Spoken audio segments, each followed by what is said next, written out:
Adilabad assembly Congress party incharge Kandi Srinivasa Reddy గురువారం జయనద్ మండల కేంద్రంలో పర్యటించారు. మండలంలోని మాకోడా గ్రామంలో శ్రీ ఆంజనేయ సహిత శివాలయంలో విగ్రహ ప్రతిష్టాపన మహోత్సవ కార్యక్రమానికి హాజరయ్యారు.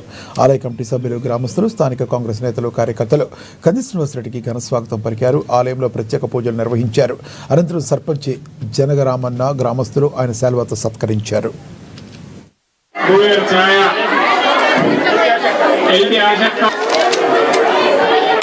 ఆంజనేయ స్వామి విగ్రహ ప్రతిష్టాపన సందర్భంగా మీ అందరినీ దర్శించుకోవడం రోజు సుఖం.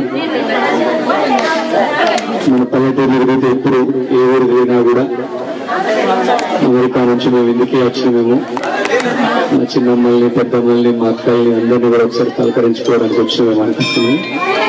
మీ అందరినీ కలిసినందుకు చాలా సంతోషంగా ఉన్నది. పెద్దలు దాదాపు ఎకరానికి 10-15 క్వింటాలు రావాల్సిన పత్తి ఈసారి దాదాపు 2-3 క్వింటాలు, 5-6 క్వింటాలు కూడా రాలేదు కొన్ని చోట్ల.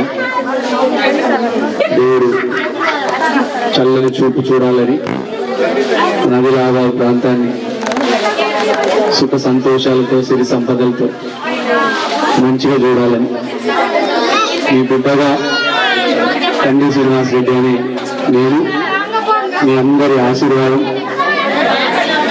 ఆ అభయాంజనేయ స్వామి ఆశీర్వాదం తీసుకోవడానికి మాకోడా గ్రామానికి రావడం చాలా సంతోషంగా ఉన్నది. మీ ప్రేమ, ఆప్యాయత, అభిమానంతో నేను రాజకీయాల్లో కొనసాగుతున్నా. మీ అందరి ఆప్యాయత, అనురాగం, ప్రేమ నన్ను నడిపించే శక్తి ఈరోజు మాకోడా ఆంజనేయ స్వామి విగ్రహం దర్శించుకున్న తర్వాత మరింత బలం పెరిగింది. ఏకశిలా విగ్రహం చాలా బాగున్నది, మంచిగా చెక్కించిండు. మాకోడా గ్రామం సిరి సంపదలతోని, శాంతి సౌభాగ్యాలతోని, ఎటువంటి గొడవలు లేకుండా, కొట్లాటలు లేకుండా అందరూ కలిసిమెలిసి, అందరూ బతికితే బతికినట్టు, ఒక్కరు బతికితే బతికినట్టు కాదు, అందరూ బాగుండాలి.